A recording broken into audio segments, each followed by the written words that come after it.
just trying to change the world here, people. Oh, really?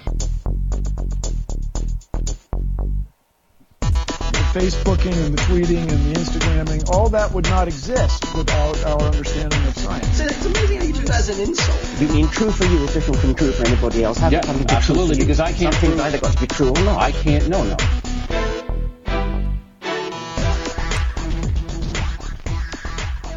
Well, hello again, citizens of Netlandia. Welcome back to ORLYRADIO. This is show 118, recorded Friday, July 15th, 2016, where we dismantle the current events for your edutainment through mostly rational conversations that make you go, oh, really? I'm your host, Andy Cowen, and I've got my usual suspects. I've got Stephen Griffith, and I've got Daniel Atherton. Welcome, gentlemen.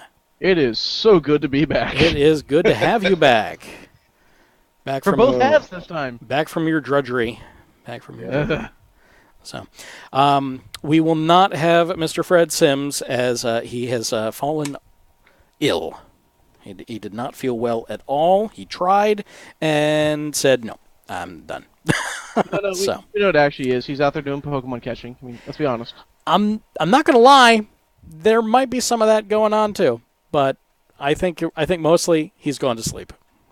So he just did not feel well. All right. I love the guy who made a Pokemon catching drone. That is just hilarious. Yeah. Is it cheating? It's cheating in the best way. I don't count it as cheating. That's using it, man. Well done. Yeah, exactly. And we also have our podcat. He's made of sharps as usual. So Sprocket is up on my shoulder. So he'll probably be moving along shortly. I just need to placate him real quick. Okay. So as usual, audience feedback. We did not get any show notes for things that we did wrong, but that does not mean that we are infallible in any way, shape, or form. So please, if we make mistakes, please let us know about it. Go ahead and take notes and send us an email over to ORLYRADIOPodcast, ORLYRADIOPODCAST @gmail.com, or give us a voicemail or a text message over at 470-222-6759. And if you do leave us a voicemail, we will play it on the show. And if it's well thought out and deserves no critique, then we'll read it on the show as well. Actually, if it does deserve critique too, then we'll probably do that to our own amusement. So, so that may be on the show too. So be careful. Be careful. We expect notes and like cited references and things like that. As basically do as well as we do, if you can, please. Okay, so as the world has shown us, there are certain things that we must address, and there are certain things that are kind of superfluous in the grand scheme of things. So we are a podcast about news, current events, and trying to keep you informed and to dissect things that happen in the world.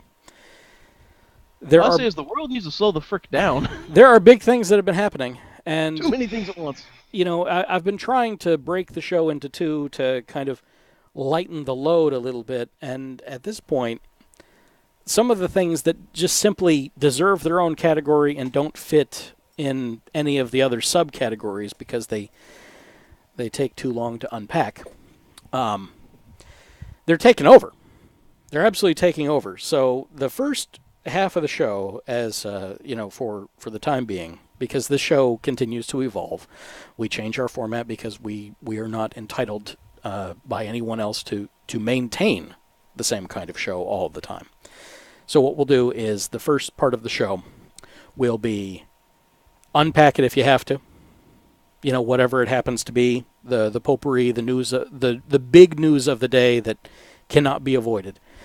And then the second half will be the more light stuff, the funner stuff, the science, the history, the whatever's going on in the Supreme Court, a lighter look at the way the world is treating us. So again, lots and lots of vegetables that we have to dine on today, as there have been some serious events this week that, again, we are forced to unpack. So this is your final warning here. Show A if there is a show A and a show B from now until we change our minds, show A is going to be the big unpacking of things that are hurtful and harmful and we simply must address.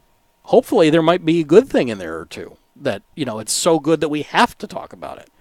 I'd love that to happen, but I don't see that happening. So this is your trigger warning. This is probably going to be a difficult one as well. So you feel free and skip to Wednesday when we will drop show B, which will be the more lighthearted, fanciful things and also, some serious news that you still need to be aware of, at least in my opinion. So, Turkey. This is Recent. It's very recent, as in this happened today. Obviously, 2 hours ago. These things happen a little bit, a little fast and furious, but it's always a build-up, because countries like Turkey they end up being a bit of a pressure cooker. So this was a long time coming, but no one likes to see when there is martial law because the military was forcing a coup on the government. Now, I am not well versed on this, as it just happened and I've been working all day. Do either of you have a better handle on this, or do we just need to dive in and just read it and weep? From what I got early this morning, because it was like, good morning, here's the world. It's tearing itself to pieces. Military, helicopters, and airplanes pretty much made Ankara, the capital of Turkey, a no-fly zone. All domestic flights were grounded. They went in, military forces went in and took over a state-run television station, changed its news to just a cycling of the weather until a statement was made on air, indicating that the military was taking over in an effort to preserve democratic rights. From a lot of the video that we've been seeing throughout the day, there is some violent clashes happening in the streets.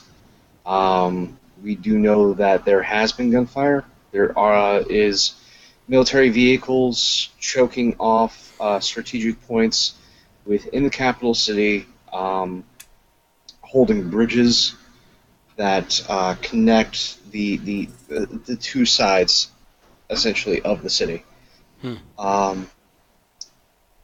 And then later throughout the day, we've been hearing from the because they have a president and a prime minister. We've heard from both, plus their intelligence agency liaison, that the coup has failed, yet they're still fighting in the streets. Just recently, we've had responses from the community, global community at large, from Putin and from President Obama, voicing their concern and displeasure at the attempted coup, and a need for stability and the respect of the current democratically elected government and its officials. Yeah, I see here that a spokesman from the German government also said on Twitter, the democratic order must be protected, all must be done to protect lives. Again, pretty much the world community is backing the sitting government and not backing the coup whatsoever. And they're also, the wording is very specific. They're trying to urge anybody and everybody that is in Ankara or is in Turkey as a whole, stay indoors, try and stay safe. Let's keep the violence to a minimum. But reports coming out are still spotty.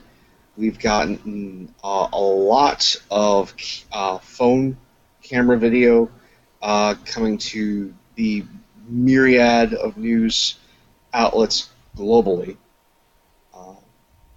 So it's a lot of stuff that you can as of right now, as of we're airing the show. If you're watching this, you can go online and see what's going on.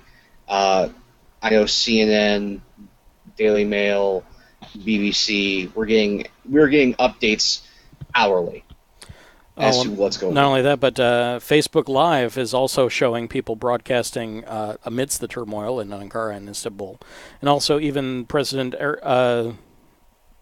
Erdogan has appeared on Turkish TV via FaceTime. So a lot of technology is being put to play here.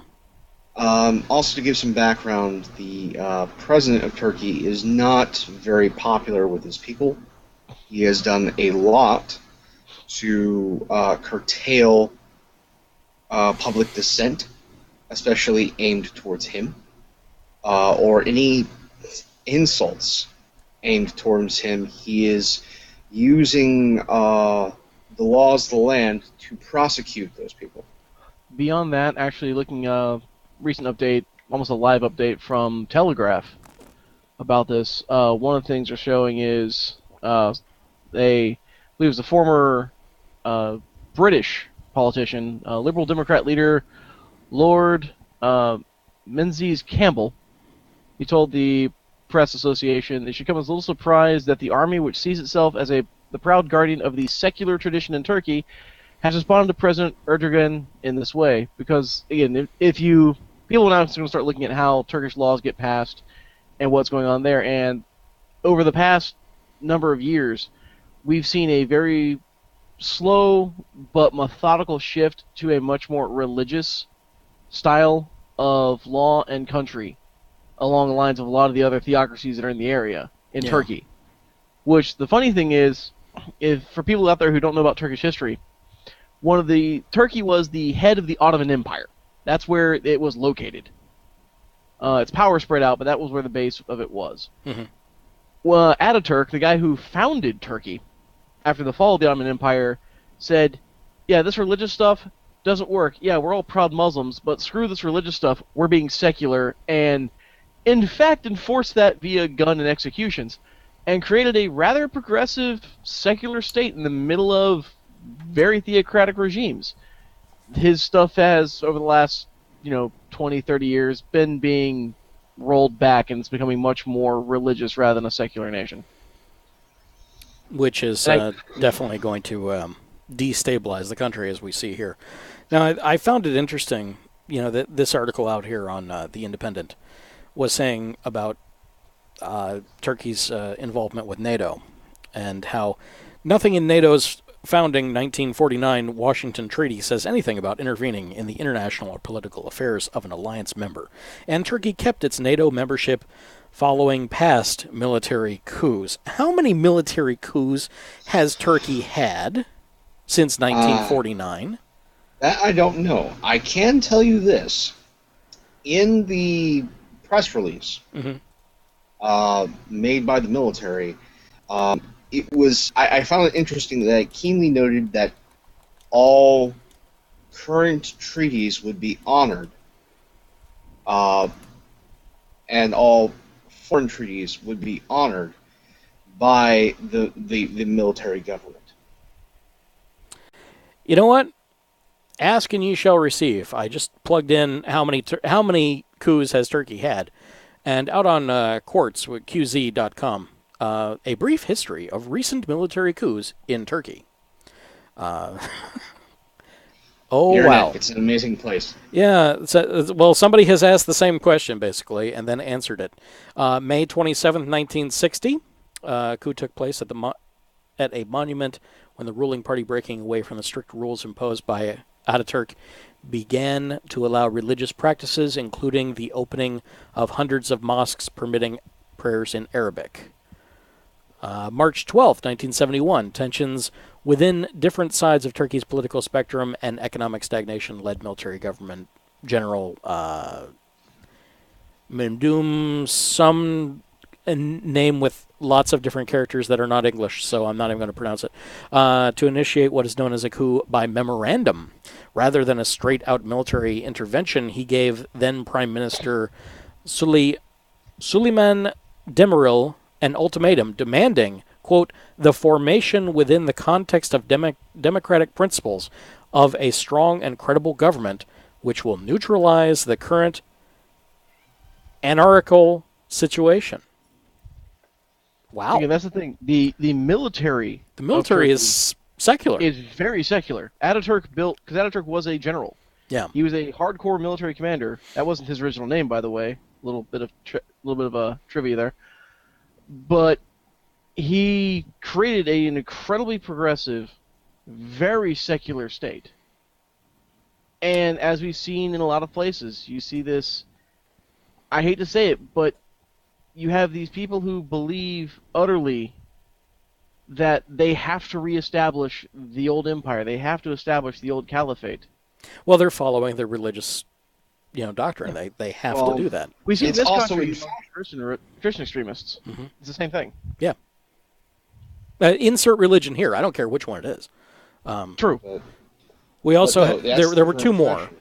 There were two more coups other than this one, so a grand total of 5 for those keeping track at home. September 12th, 1980. The social and political situation in Turkey didn't quite settle after 1973, and once again the military took matters into its own hands. Towards the end of 1979, some high-ranking Turkish officials decided to initiate a coup, which was originally scheduled coups now apparently, for March, but happened months later. On September 12th, the coup d'etat was declared on national television, together with the announcement that martial law would be imposed on the country. And then the last one was in 1997, February 27th. The military took control of the country again with what was famously labeled a postmodern coup during the presidency of Suleiman Demirel, again, who had previously been overthrown as prime minister by the 1971 coup. Concerned about an increasing presence of political Islam in the country, a group of generals led by Ismail Haqqi Karadai, I obviously butchered that, presented the government led by another interesting name, Erbakan, with another series of recommendations, including closing many religious schools and banning the wearing of headscarves at universities. So, basically, what we have is religious unrest. Religion and politics not mixing very well in Turkey. Yes. Well, you have, from what Steve has explained, a incredibly secular military that wholly believes in its founding principles of their nation of being, as secular as possible and progressive. And this desire by a number of individuals in the country for a more religious government and religious culture. Yeah. And it's this constant back and forth. I have Except added... the secular guys have the guns. Yeah, they do. I have added... which is unusual. Usually it's the secular guys that are being overrun by the religious guys. Yeah. But in this case, it's different. So I've added the link to a brief history of recent military coups in Turkey to the show notes, which are available, of course, on our website at ORLYRADIO.com. This is, of course, show 118. Okay, so how do you think Turkey's going to work out here? Is this this coup is not going well? In how there was some thought given to its execution, but considering that is only targeting key points and not the whole of the nation, I'm uncertain as to how the chips will fall. Well, ballpark. We have no idea. No battle plan survives contact with the enemy. So, considering the external desires of other nations, I don't see the coup working. you think they're going to bow to international pressure? Yeah. Yeah. I honestly do. the main thing you hit is, people don't realize this, is Turkey, specifically Istanbul, is one of the gateways between the Mediterranean and the Black Sea. So it is a major trade thoroughfare. It's always been a strategic locus, yeah. Yeah, So, because remember, Russia Istanbul tried to was take it back in the day. Constantinople. You know, Mhm. Istanbul was Constantinople. Now it's Istanbul, not Constantinople. Okay, sir. Every time that this city gets brought up, thank you. They might be giants. Okay, That's her. can't help it. Just can't help it. So, well, let's stay in Europe because the hits keep on coming. There was a nice city named Nice, spelled nice if you're English, and a guy driving a truck plowed through a crowd On Bastille Day. on Bastille Day and killed 84 people, wounding countless others. From reports of what we're getting as to the incident, a man of Tunisian descent got into a large tractor-trailer vehicle. It looks like It's a large cargo van. Yeah, it's Yeah. it's I like a U-Haul. watched a video of him hitting the crowd. It's a large cargo van. Okay, a large cargo van. As you can see and in there's our a video here, too. thoroughfare that's along the coast. People gather there for fireworks. It's essentially Bastille Day's their 4th of July. Yeah. And just was plowing through the crowd as steady as possible. Ooh, it was a 20-ton truck. Ooh, a 2-kilometer stretch of the Promenade des Anglais. Yeah. Promenade des Anglais. Thursday night, killing 84, including 10 children and adolescents, and injuring 202 others. There are still many in critical condition. There was gunfire exchanged between the driver and the police. He was stopped when he was eventually shot dead. From one of the reports that was received, time was bought when a member of the crowd or a member of police, still not quite certain, managed to board the vehicle and fight with the driver. So, that, again, we're still unpacking this. Reports are still trickling out of France as we speak to this incident. We're probably not going to get a clear view on this, especially here in the States, until probably Tuesday. France has been hit so hard recently. And this, with this individual, I want it to be stated, as there has been interviews with members of his family, and we're getting more information on this man. No group has claimed responsibility for the attack. He was a petty criminal.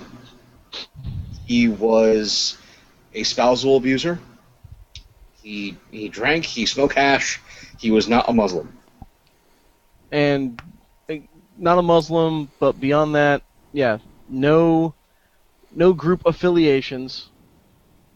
Seem to just do this almost on a whim, to a degree.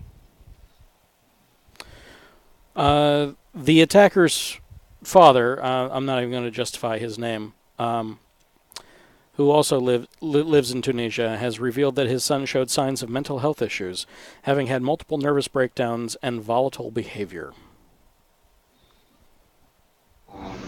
The man also, was... most importantly, this man was actually a French citizen, not a refugee. Yeah, he was also entirely unknown by the intelligence services, whether nationally or locally. He had never been the subject of any kind of file or indication of radicalization. He was just a guy that lost his mind and did this. By all, as far as we can tell. Yeah, as far as we can tell, the man decided to be a monster one night and figured out a creative and horrific way to murder people and maim hundreds.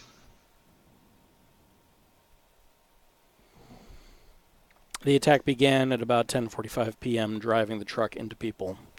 At one point, he fired a gun several times at 3 police officers close to a hotel, the prosecutor explained. Officers gave chase for about 300 meters until they shot him. The truck was rented on Monday and was supposed to have been returned Wednesday. They did not say who rented it. Surveillance videos show that about 2 hours before the attack Thursday, he rode a bicycle to pick up the truck east of the city. Oy. A 20-ton truck, so it was full. It would have to be full. Mm-hmm. Because otherwise, that chassis alone, that only weighs about 3, maybe 4 tons at most. So it was full. It got weight to speed. Yeah. So, again, there's a reason why we license people to operate vehicles. They are weapons. Kinetics is always a wonderful weapon. Yep. Newton's a bastard. Lasers are cool. Kinetics are effective. Yeah, Newton's a bastard, let me tell you. There is no deadlier man in space. Newton is the deadliest son of a bitch in space. Yep. Okay. Oh, geez. Learn to live with terrorism. Yeah, that's a subheading in the article. For those who are not watching, in the article that we're going through, there is this subheading: "Learn to live with terrorism." It's in context in addressing France's current president, Monsieur Hollande. Yeah, that we would have to learn to live with terrorism. I think that's bullshit. Well, again, it's actually something that's been adopted by a lot of the European countries, in truth, because whereas we do the whole surveillance thing, our advantage is, and people forget this, we're essentially an island frickin' nation who's not really surrounded by any true world powers. Whereas in Europe, they're all butting shoulders with each other. And have been for centuries. Yeah. So, but they have adopted, they do truly have this, especially since the true rise of extreme Islamism has occurred. They have adopted this belief, acceptance of the fact of, unless they are going to live in a 100% police state, this stuff is going to happen. Ooh. So they live with the possibility of, this is going to occur. It's the Israeli mentality. Exactly. There is going to be attacks. This is a part of your everyday life now. You don't know when and where it's going to happen. Carpe diem is really the way to live. Seize the day, for those that don't remember that one. Twitter user Rabia Chandre described the recent attacks as, quote, a global asymmetric war that can't be won, end quote. Steve, I'd like to hear your opinion on that one. I'm sorry, I'm watching some of the video from Turkey that was coming in about some of the military pilots and how they're flying, and holy crap, that's terrifying and amazing. Sorry, say that one more time. A Twitter user by the name of Rabia Chandre described the recent attacks as a global asymmetric war that can't be won. In truth, he's right. Again, sad. it's what they're fighting is essentially a guerrilla conflict. Of course, instead of it being a single country, it's on a massive scale. It's the reason why we had the issues we had in Vietnam. It's the reason why ever since then, you look at what happened in Iraq. This most recent one. What's happened in Afghanistan, everything else. We are and most first world nations, you want to use it, most developed nations fight conventionally. This is all unconventional fighting. They don't hit hard targets. They hit soft targets. They hit randomly. If you harden a target to deal with a terrorist attack, they pick another target, which is softer than what you just did. And it's not like there's a lack of targets. Yeah, but it's the whole thing in any kind of terrorist playbook, which they exist out there, and I've read a number of them for what I had to do in college. And it's, okay, you want to hit, say, you ideally want to hit, like, say, a federal building, military post, things like that.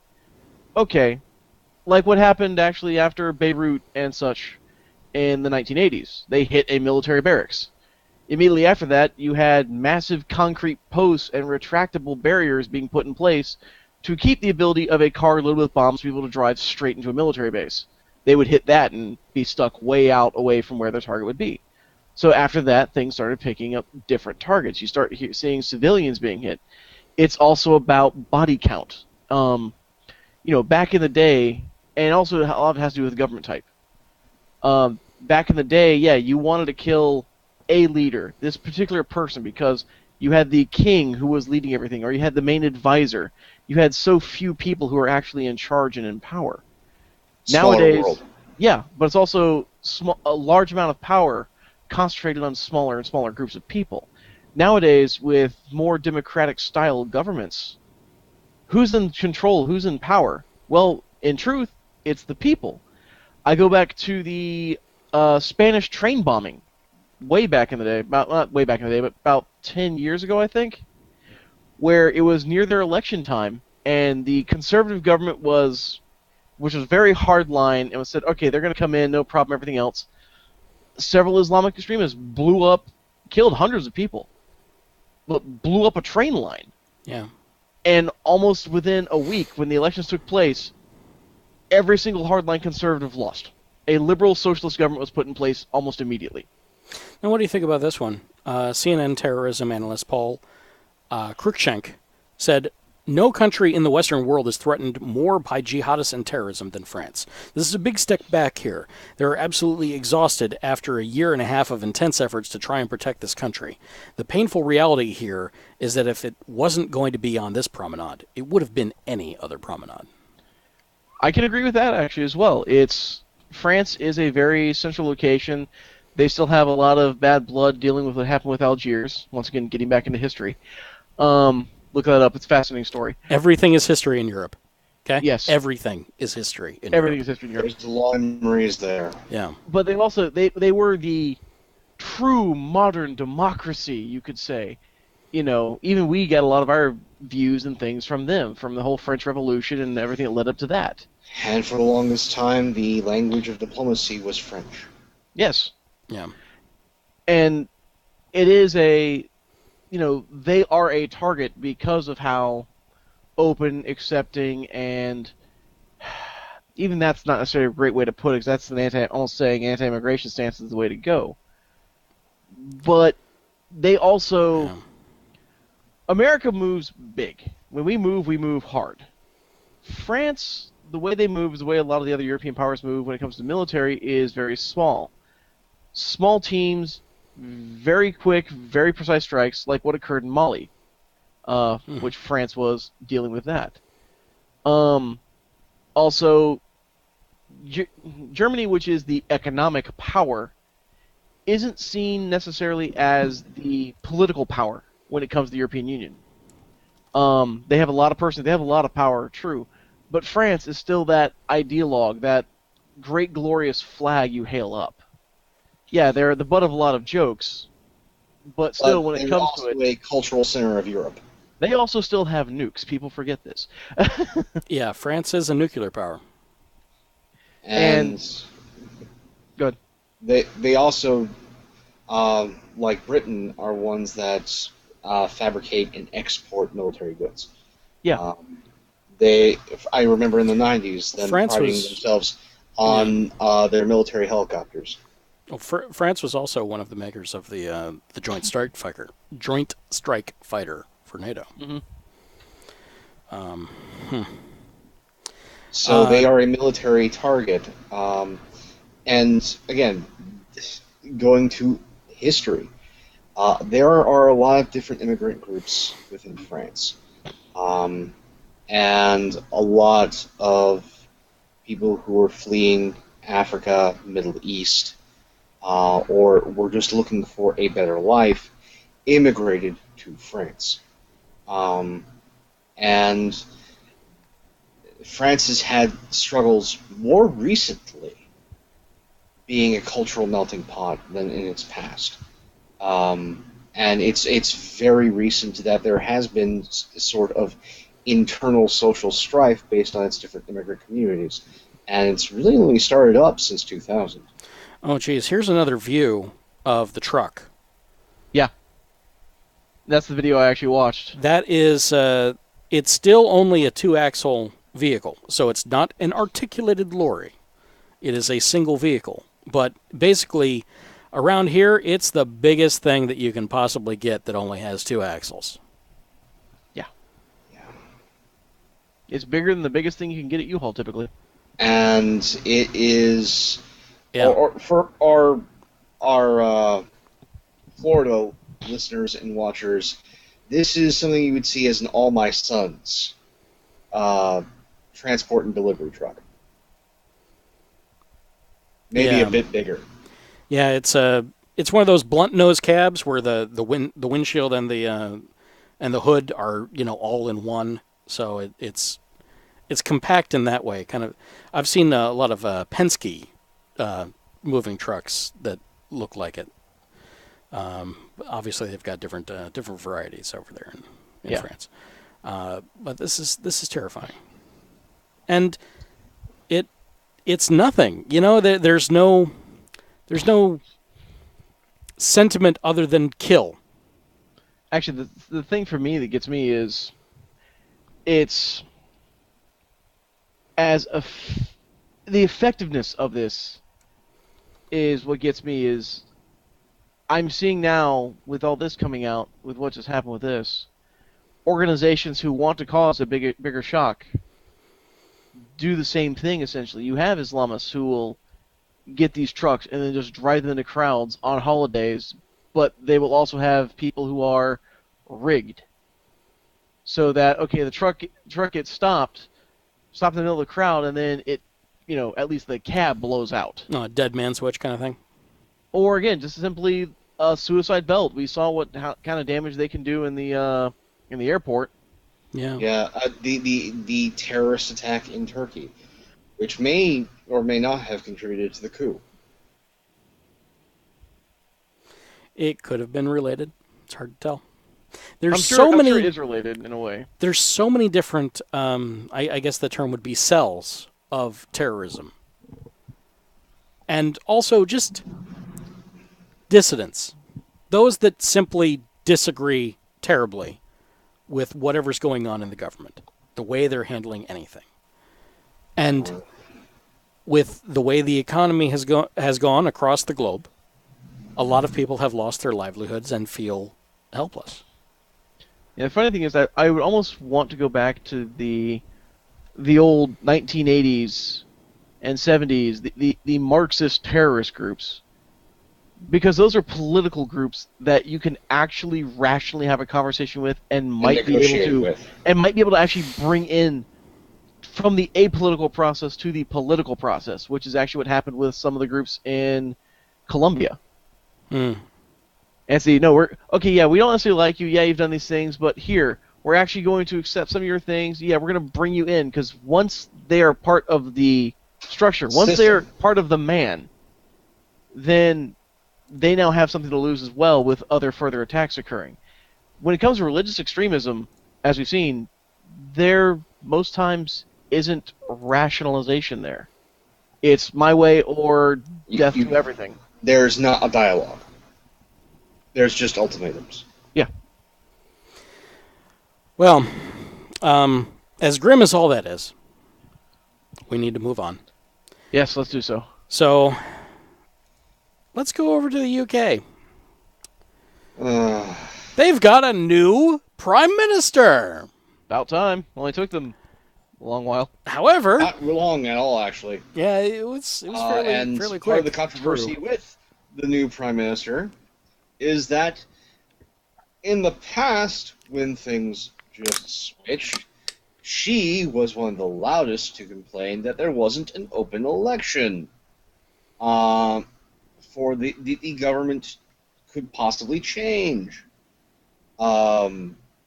She was a vocal critic of them not holding elections. And when it was brought up to her, she says, no, we're not holding elections. Now, who we're talking about, because we actually haven't spoken her name, Theresa May. Yes. Is the UK's, according to this particular article out on Ars Technica, UK's spy queen. And well, course, that's Prime because Minister. she has for a long time tried to get this one piece of legislation through. Now, colloquially, it is known over there as the Snoopers Charter. It gives vast powers to the government to spy on its citizens, especially their use of the internet. And there is no, within the law, there is almost no recourse against it. There was a stink made about it early on in its time in the political process, but now with her getting into power, it is almost accepted, especially by local pundits, as it's just going to happen. Oh dear.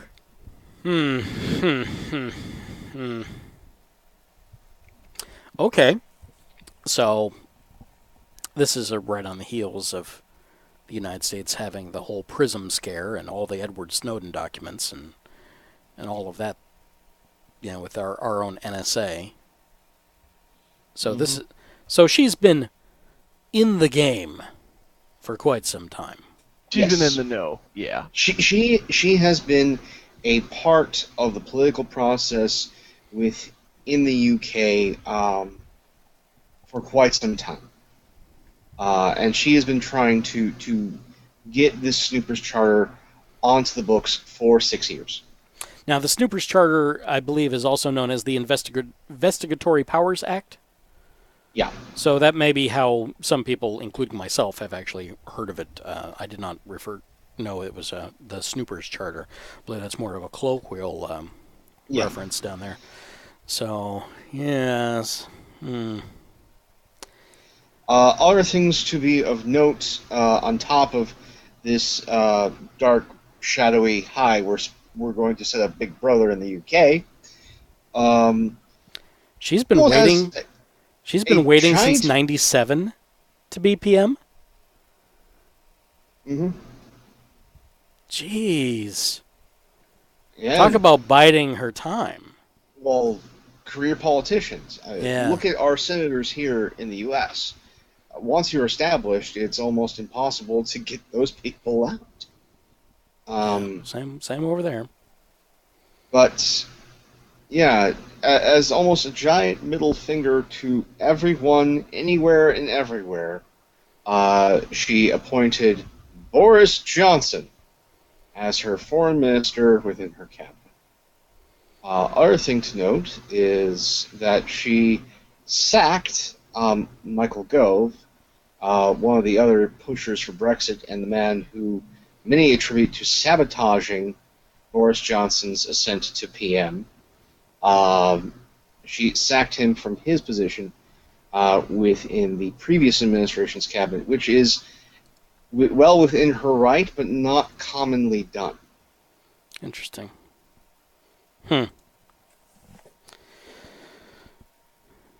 I have yet to hear her speak on things, but with my career being information technology, I have a deep and intimate relationship with the internet. Obviously, we're speaking to you now through the internet, care of the internet, with help from the internet, because we're all meeting over the internet. I'm completely for a free and open internet, and it looks like she is definitely against that. Other stances of note within her conservative viewpoints, she is heavily against gay marriage within the UK, just in general. Really. Oh, great. She is also completely for tightening immigration and keeping the threatening Muslims out of her country. Apparently, we've been going for 45 minutes. Hang on. Okay. So essentially, she is the perfect Brexit prime minister. Apparently she is. Very, very much so, actually, in that she is considering making a special Brexit position within the government for someone to just oversee things before she signs Article 50. Let's be honest, it's actually a rather smart thing to do. That way, there is a administrator / fall guy in place for when Article 50 is actually enacted, because we're probably not going to see her, because she's the one who has to sign it. Sign Article 50, which actually starts the process of the UK leaving the EU. Come on, Liz. I'm hoping on you. Roll those dice. No, unlikely. Especially at this moment, because if they picked this woman and she goes, yeah, you can be prime minister, then it's a done deal. This we're probably going to see them initiate Article 50 probably sometime in February, after they appoint this special position put in place. They do a number of studies and have a plan in place before Article 50 is signed. Interesting note on the Brexit front, especially with Theresa May and the government that she is currently inheriting. They don't really have too many trade negotiators. And a lot of the Brexit is based upon trade. They want to keep the UK's access to the EU market. That's one of the things that they want. And the EU's going, if you want access to the market, you have to accept the 4 freedoms of the EU. Yeah. There are already lines drawn in the sand on this point. Now, what are the 4 freedoms? Because I'm sure that there's going to be a couple listeners out there that are not familiar with that statement. Well, one of the primary freedoms, and the one that really triggered the Brexit, is freedom of movement. If you're an EU member and a citizen within the EU, you can transit to any EU member nation. You don't have to go through heavy immigration or customs. It acts much more akin to how here in the United States we are able to transit from state to state. The 4 freedoms, essentially breaking them down, are the free movement of goods, free movement of services and freedom of establishment, free movement of persons and citizenship, including free movement of workers, and the free movement of capital.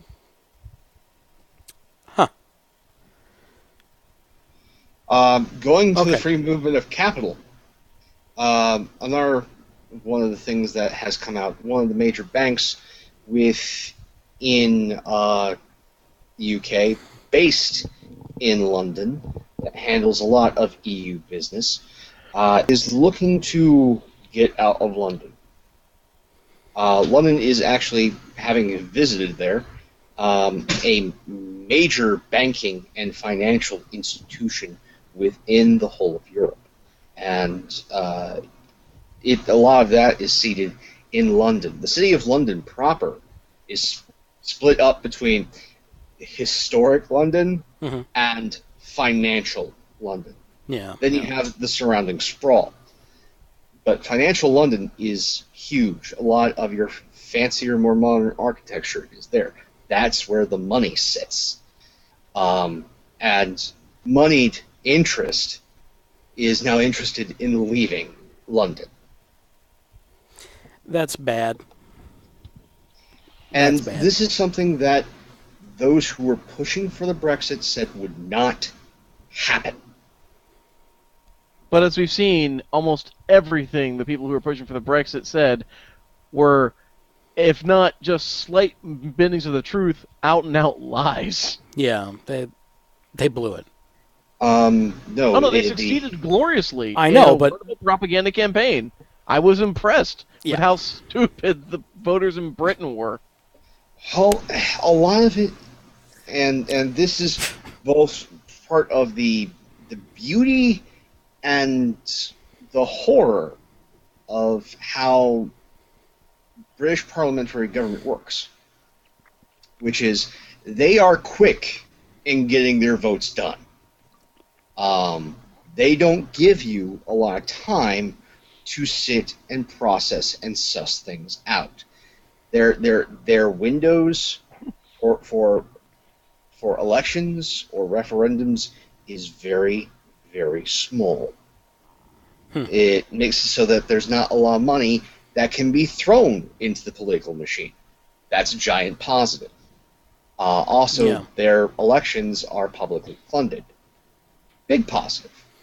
Well, I'd say that you're right on the money, but given that those with enough money will already be entrenched to put more money in exactly at the time that's necessary.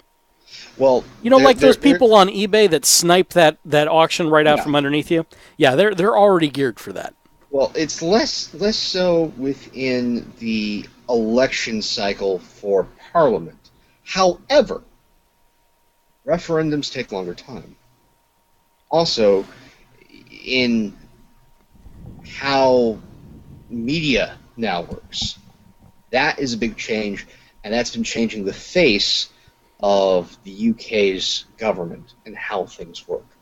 Because they're a society that was based upon the newspaper. Yeah. They still have many newspaper publications that are doing buku business. They still work on the old models while slowly adopting the new ones, and they're thriving.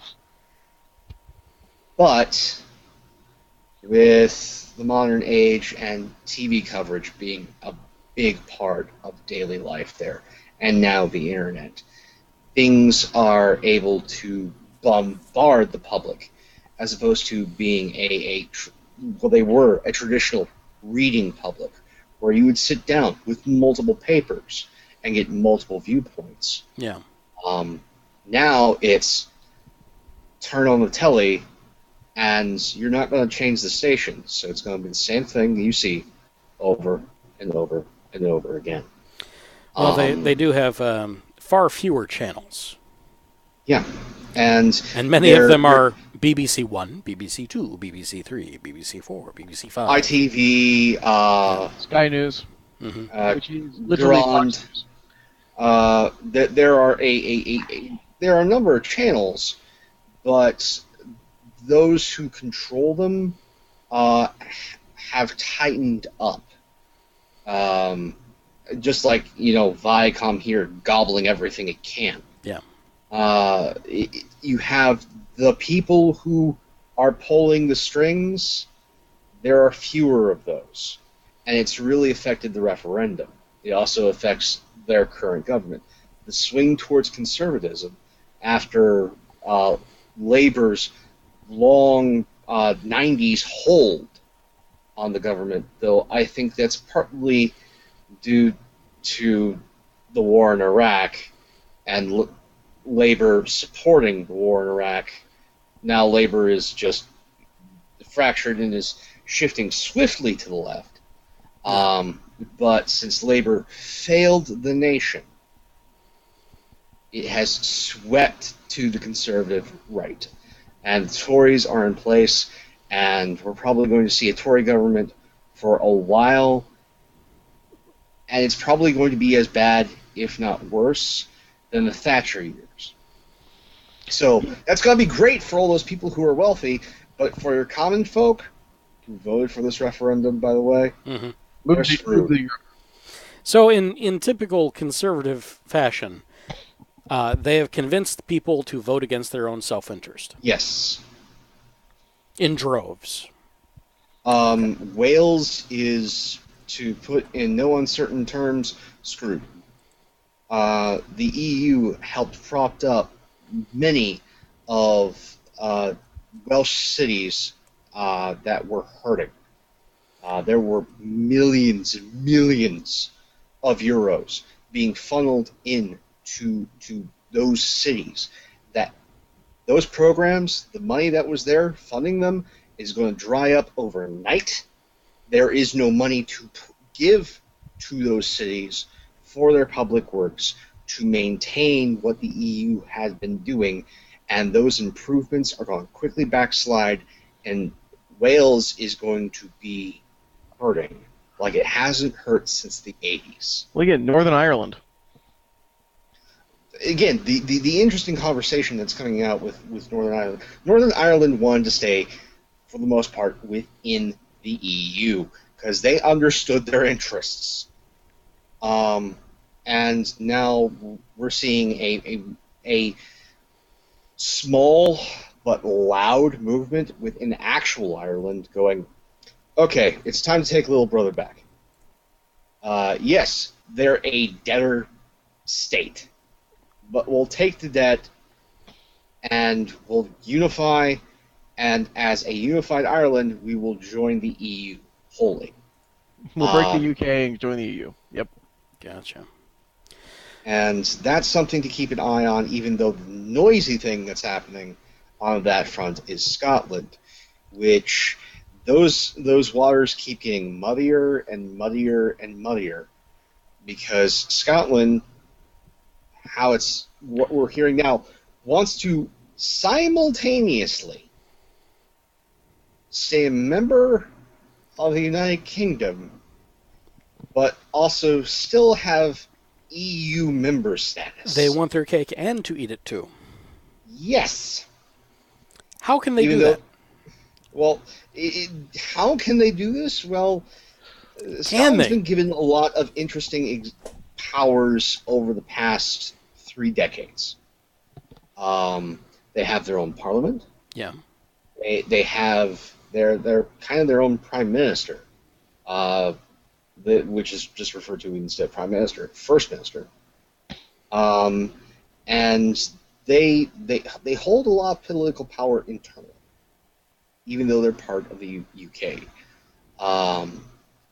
So they're in a unique position, and right now, their politicians and, more importantly, their lawyers are poring over the books and seeing how they can interpret the laws on the books to pull off this magic trick. But nothing yet. Nothing has come yet, but again... But those are their intentions. Their intentions are clear. That's the intent, is to try and pull off this magic trick. Interesting. We've already heard from a number of EU ministers. They're not amused by this. Of course not. Why would they? They want them to... If you want EU member status, you can't be a member of the UK. Because, a lot of people within the EU are looking at the UK of activate Article 50 now and get the hell out. We don't want to deal with you anymore. Gotcha. Okay. I was going to talk about what the Trump has been doing with selecting Mike Pence as his presumptive VP nomination, but that hasn't actually been finalized, as many things have not been finalized. In addition to the Republican National Convention committee, what their party platform is going to be, which is basically, here are your marching orders, fellow Republicans. This is what we expect of you. It's important. It's really, really important. Here are our talking points for the next 4 years. But it's not final yet, so I don't know that we should really go into it. But what I'm hearing is that it's going to be heavily Tea Party, very conservative, ultra-conservative. They're going to try and take away your rights to marry the people that you love, so gay marriage is going to go away. Any RFRAs, which is one of the things that we know Mike Pence for. The Restoration Freedom, Religious Freedom Restoration Act, in all of its glory, is going to be basically part of their platform. Yes, sanctioning of racism and prejudice. I'm hearing that they're going to want to endorse teaching the Bible in public schools, to promote state laws to limit public restroom use by transgender people. This is a great one. And something that should really it's against your best interest, okay? Declares pornography a public health crisis. Yeah. Oh, What? To What? update you. As of an article coming out today at 11:02 a.m. Yeah. from NBC News. No, it's official.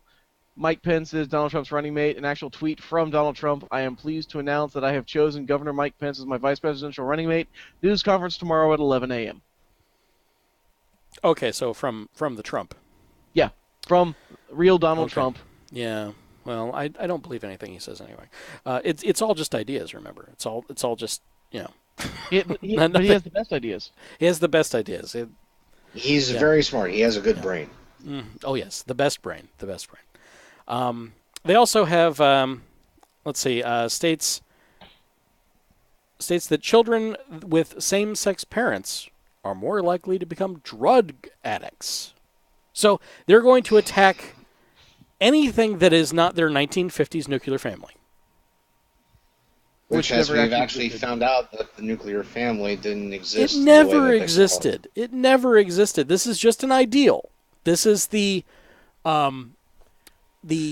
Pleasantville concept writ large. This is what they want their party platform to be. They want an ideal that never existed to be what they want to make America into again, according to the Trump. This is all bad, and I can't understand why people don't understand that it's bad. Well, that we will cover partially in part 2. So part 2. Stay tuned. Stay tuned. Stay tuned. We'll get there.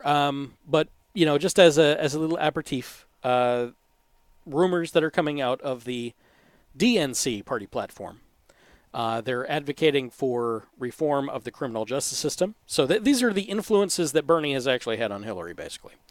Endorse tuition-free education in in-state public colleges. Promotes 12 weeks of paid family and medical leave. Calls for a federal minimum wage of $15 per hour. Supports amending the Constitution to reform campaign finance. We'll see about that one. And oppose adding a public option to Obamacare and allowing people over 55 to buy into Medicare. Because, of course, since pornography is a public health crisis, according to the Republicans, obviously Obamacare cannot possibly help them. Well, So yeah, of course, it will have pornography to be is a public health repealed. crisis, since the most porn addicts and people who watch porn are in Bible Belt states. And if you want to have yourself a jolly good laugh, there are stats coming out of a site called Pornhub that tracks what the most viewed porn is per state. And it is enlightening, titillating, and hilarious. Yes, absolutely. Now, the Utah governor. Now, this may sound familiar with the public health crisis thing. And, well, the Utah governor had declared it to be a public health crisis. So this is already a Republican talking point. So it exists. This is not made up out of whole cloth. You are no longer allowed to say, oh, you can't be serious, Andy. You're nuts. You can't believe that. No, it's already been done. It's already been stated by a Republican in office. This is real. I know. I had to check again, too. But it's true. It's high. We can't start, taking away children's comic books like we tried to do earlier, and while we have a comics code. No, we're going after the pornography because that's going to get us votes. Yeah, there's even a video, and this was out on April 19th. This is the guy right here. Let's see. Everyone behind him looks dead. That's because they are inside. They're all dead inside. Let me see if it'll actually. No, he's actually a necromancer. Nice. Oh, Oh, apparently it will not play. They're protecting me from myself. Jim. Oh, here it People goes. generally know about the dangerous drugs and alcohol that can be found out there that tempt our youth and end up in many ways making their lives more difficult, and the harmful effects of substance abuse and alcohol abuse.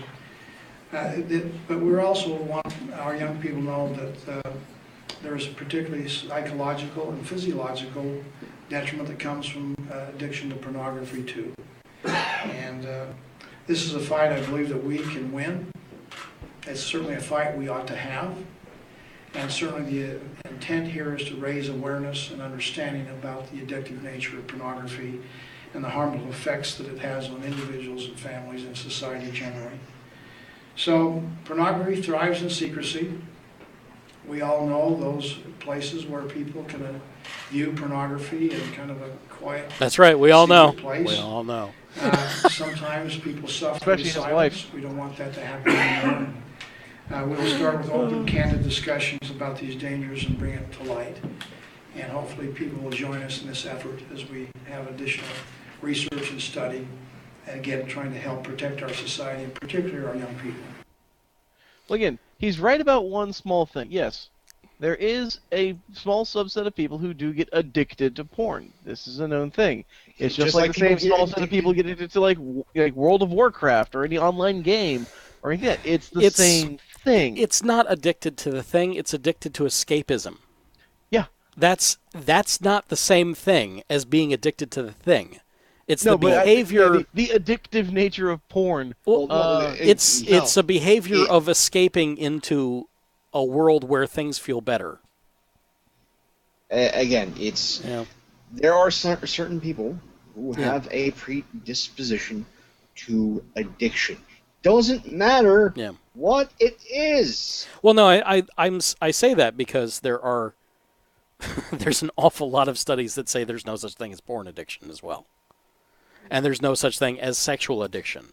You know, all these things, you know, where they went into rehab, you know, for, you know, being addicted to sex. It's baloney.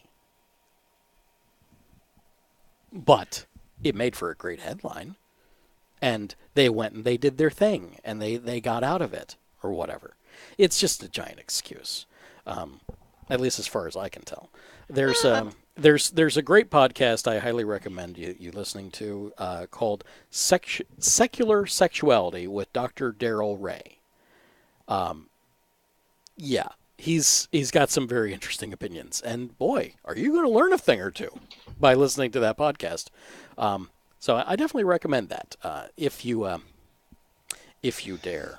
Go check that one out. This subject and a lot of subject matter that I'm hearing what you're saying that's being proposed is dog whistle politics. Let's protect the kids. And it's bread and circuses to the people who aren't thinking about their own interests. Yeah. Again, it's something I've heard again and again and again with lots of other things and lots of laws that I disagree with. It's, you know, we're doing this. No, it's not because we disagree with it. We're not doing it because, you know, we feel that this could be a problem. Everything else. We're doing it to protect the children. Oh, yes. Honestly, I could see it being thrown in. Why are we having restrictive housing where only blacks can live over in this section? Oh, we're doing it to protect the children. We must think of the children. We must protect the children. If you go against this bill, then obviously you're anti-human. Yeah. Something along those lines. So with that, I think that's going to wrap it up for show A here. We'll be back live next Friday at about 9:30 p.m. Eastern, as long as everything goes well and according to plan. The second half of this show will drop in the RSS feeds on Wednesday. In the meantime, the conversations continue on the web. Head over to ORLYRADIO.com. That's ORLYRADIO.com for all the links at the top of the page, so you can watch us You can like us on Facebook, follow us on Twitter, Tumblr, Google+, and subscribe to the YouTube and the Twitch channel so you know that when we're live. And, of course, you can watch us live and also have some fun with us in the chat room, as Mama Van has. Thank you very much for being here and letting us know that our sound checks were working.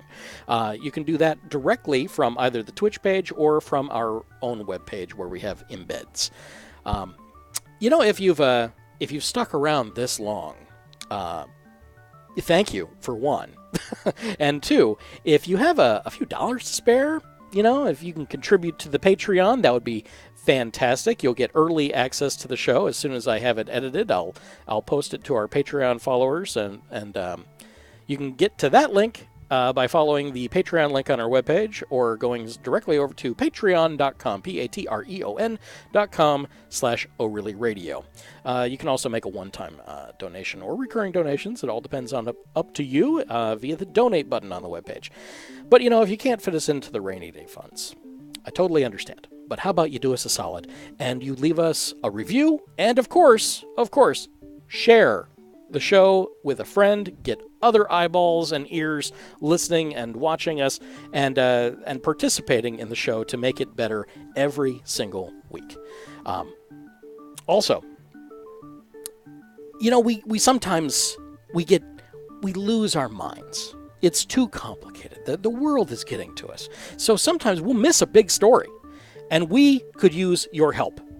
Send those over to us, and any comments that you have, including critiques and corrections, over to ORLYRADIOPodcast at gmail.com. Or we've got that phone line, 470-222-6759. It's always ready to take your call or text. Well, we can't thank you enough for being here with us tonight. Until next time, this has been ORLY Radio, part of the Common Services Network. Music for the show was created by Kevin MacLeod of Incomptech.com. Thanks, everyone.